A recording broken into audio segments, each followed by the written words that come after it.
Thank you so much for joining us for AFI Fest 2021 and for the Q&A for Costa Brava, Lebanon. I'm Julia Kipnis, and I'm one of the programmers for the festival. We're so lucky to have here with us today writer and director Mounia Akl. Thank you for being here, and congrats on such a compelling debut film. Thank you. I'm so happy to be here. I wish I was there in person, though. Yes, we do too. Well, thank you for being here. And to start things off, you've directed a ton of shorts and also television. Were there any huge differences in your process when making a feature-length film?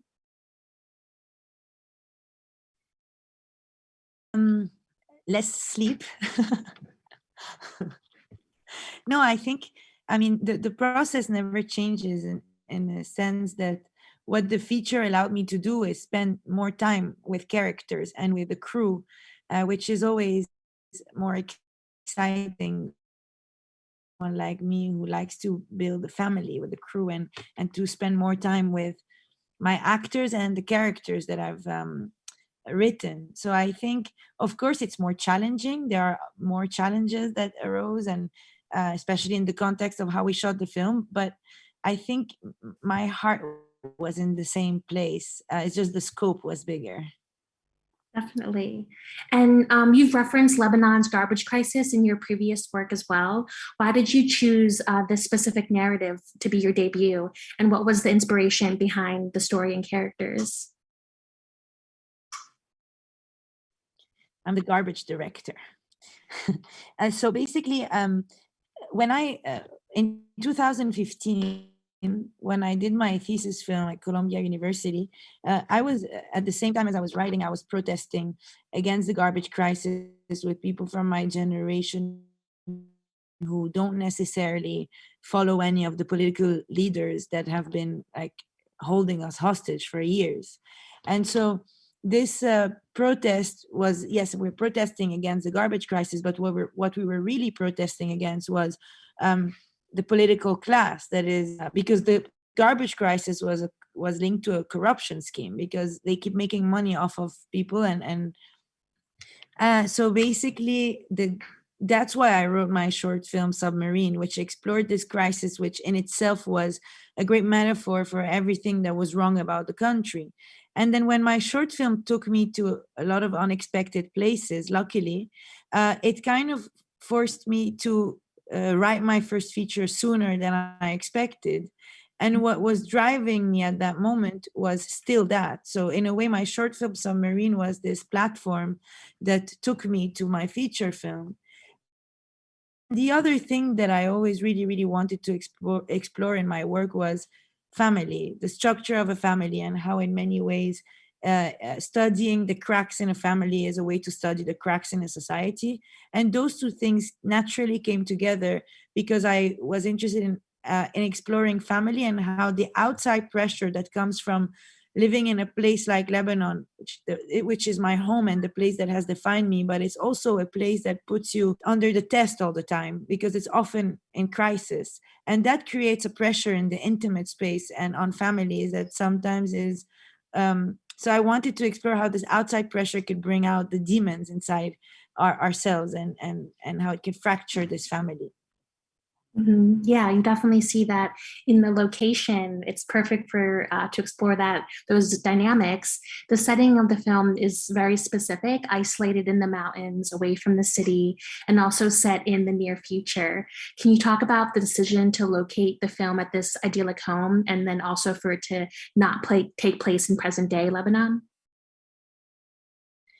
When I wrote the film, it was set in a dystopian future. It was set in Beirut to 2030, in a Lebanon that had really fallen apart, that had been drowning in political, economical, and environmental disasters. And it was a dystopian film. For example, Submarine, my short, was a dystopian film. Everyone was wearing masks, but now watch Submarine, it feels like a 2019 movie. So when I got closer to pre-production on Costa Brava, the August 4th explosion had happened. The country had already started its economic collapse. And all of the things that I had imagined as being part of this dystopian future where everything that could go wrong went wrong was the reality of the country. And so I decided that the movie shouldn't be set in 2030 anymore because reality had caught up with us.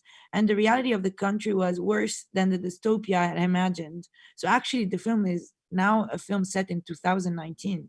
And it saddens me to say this because it's not nice to admit that the place I love the most is suffering so much, and Lebanese people have lost their freedom to exist with dignity. Mhm. Yes. And in the film, you work with such an incredible ensemble cast. And filmmaker and actress Nadine Labaki plays the mother. You also have twin sisters who play the younger daughter. Had you worked with Nadine before? And can you also talk about your collaboration process with the entire cast? Yes, of course. Bye. um, um, so Nadine is my neighbor in Lebanon. So of course, Lebanon is such a tiny country. It's a bit like a village, everyone knows each other. So I knew Nadine from her work, but I had never worked with her. No, I mean, her husband's music studio was right below my childhood bedroom. So growing up, I kept hearing the soundtracks of her movies being edited. Sometimes we would say hi through the window, but we never worked together. And I didn't know if she was the right person for the character of Soraya, and she didn't know either. So knowing her and her abilities as an actress which are obvious wasn't enough. What we wanted, both of us, was to sit together and have a conversation. And the conversation was what made us both realize that she was really great for this role. One, she really wanted to lose herself in a role as an actress because acting is not her main thing. She's a director who often acts or sometimes acts. And so she really had this desire to kind of like portray this more intimate, motherly, private version of herself and lose herself in a role. And she really found herself in this role. And I loved that challenge to try to work with her on something she had never done before.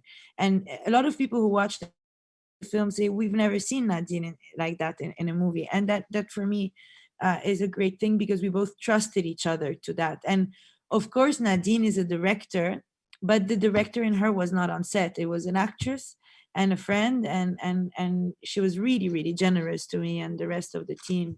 Saleh Bakri, I wrote the role for him when I met him a couple of years ago. Or no, I'm skipping the 2 COVID years, 4 years ago in a festival, and we became friends, and I realized he had so much in common with the character. And so, yeah, the kids, that the characters playing Reem, it's twins play the role of Reem, and Mhm. that's an accident. I Oh, met, after seeing like 100 kids, I couldn't find that girl, and she's my alter ego, and I really I had drawn her in my mind, and I wasn't able to find her. And then one day, the casting director shows me a video of this kid like yelling at her sisters, like being really like feisty. And I said, well, this is her. And she said, well, great, because there's two of them. And I was like, okay, so bring them both at the casting session. And she brought them both. And I realized that both of them each had a side of the character that the other didn't. And I decided to divide the scenes between these two girls, and it came naturally. And we didn't do this because of work labor of anything. We were looking for one actress. But so, and that those two girls, they came into our lives at a moment where we really needed this like energy, hopeful, childish energy to, to be injected in my life because of that. They're really like, I've learned so much from these two girls. I adore them. yes. And you said it's sort of like your alter ego, the two girls. So was much of the family dynamics, was that, if you don't mind sharing, was that based on personal experience, or also fictionalized or embellished? I think that, of course, it's a fiction film, but I also write about what I know and what I've seen, whether at home or from people I observe.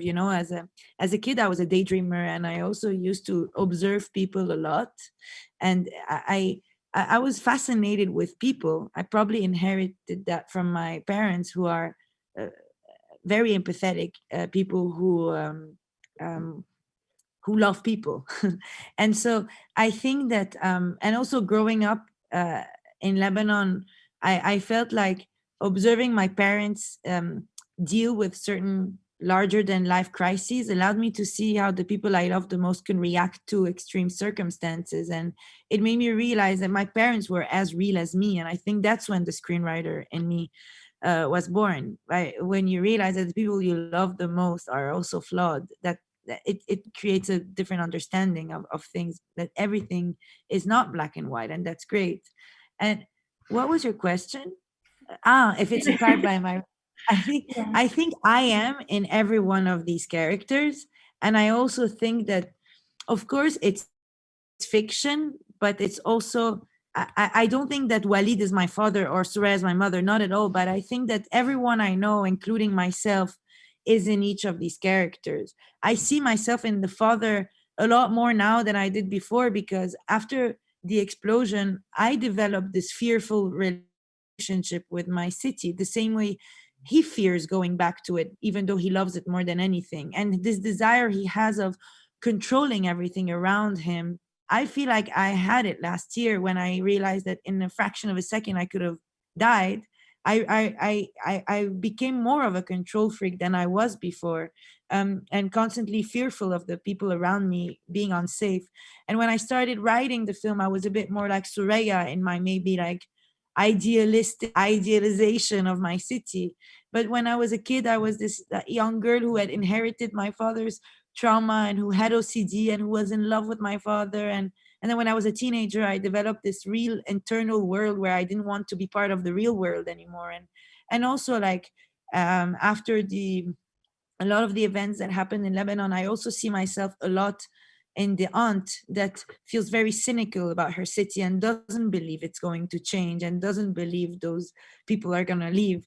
But also sometimes as a workaholic, I felt like the grandmother, where I feel like I haven't lived life enough and I have to like work less and live more. You know, I'm in each of these characters. Yes, I love the relationship between the grandmother and Reem. I think it's so sweet. And you mentioned, it was supposed to be set in a dystopian future, but now current reality is pretty much worse. So did you filmed the film during the pandemic? And with all the multiple crises that are happening in Lebanon, how has this era affected your filmmaking practices and your artistic practice? We shot during the pandemic, which was really complicated in itself because of the for many reasons. It increases the budget, one. Two, it creates this like constant fear of the other. And a shoot is usually a loving place, and I like to hug the people I work with. And so suddenly the other human in front of you is a threat, and that creates something. It becomes a bit harder to create relationships, which we managed, of course. Brings you closer in a way that you're experiencing this all together. Then there's the PCR thing 3 times a week and all of that. So that's a hassle, and it's just stressful. It's stressful to be shooting a film with this like constant fear. But I would say that that was the least of our problems during the shoot, because 2 months before there was the explosion that destroyed the homes and offices of most people in the crew and injured most of us. And the physical injuries, we survived them. My cinematographer almost lost his eye, but all was fine afterwards. But the mental injury was the one that we were all dealing with during the shoot. But I think it was a blessing in disguise, because shooting the film at a moment where we all had PTSD and we were all grieving our city and this huge thing that had happened to us was a way to support each other throughout this moment. And like just the fact that we had like something to do together, making this film, telling a story, really made us feel like we regained some sort of agency we had lost on that day where we were almost killed, and it felt like we regained some control and some joy just making something together and having an objective, and it created a moment of community, and it was quite healing to do that together, even though it was hard to have to stay focused. And I think it was easier for me because I was hiding in the filmmaking. I was like protecting myself by like focusing on making the film. But that was also defense mechanism, probably. Definitely. And do you see yourself still making films in Lebanon or in other places? And also, what do you have any upcoming projects that you can share with us? Yes, of course, stop making films because I think I have the privilege to say that it's the way I found to express myself and talk about the world I live in. I don't claim that I'm going to change the world with my films, and I'm not that narcissistic. But what I would say that, like, I do think it's a privilege to be a filmmaker in a sense that you're able to talk about the status quo, the place you exist in, and raise questions about it, and through that have a cathartic experience and have collaborations with people and grow with people. Will I continue making films? Of course. Will I continue making films in Lebanon? I hope so. I think right now I have this like bittersweet feeling, because on one side I'm celebrating and the movie is traveling and moving audiences all over the world, and on the other side I'm heartbroken for my country. So I'm celebrating a movie about my home country, which is a love letter to my home country, but at the same time it feels bittersweet. I have other projects. I want to direct films not just in Lebanon but also outside of Lebanon. I just shot something in Paris, and I'm writing a feature that is set in the US as well. And I'm writing a TV show with three of my closest friends, Francisca, Clara, and Fernanda, about 4 women from 4 different nationalities, one of them being Lebanese. So I'm working a lot and I'm writing a lot, and some of the themes I want to explore are things that I wanted to explore before, but also some of them are themes that have that arose after this, those life-changing 2 years that we all just experienced. Definitely. Well, I can't wait to see your upcoming films, and thank you so much for joining us today. Thank you. We have reached the end of the Q&A. Mounia, do you have any last things to say? No, I just want to say thank you to everyone who's in the room for being here. I miss LA. I hope to see you all in person soon, and thank you for watching. And thank you, AFI. I'm so happy to be part of your selection, and I hope to meet you in person as well. Yes, we're so thrilled you could join us, and thank you all for being here. Bye.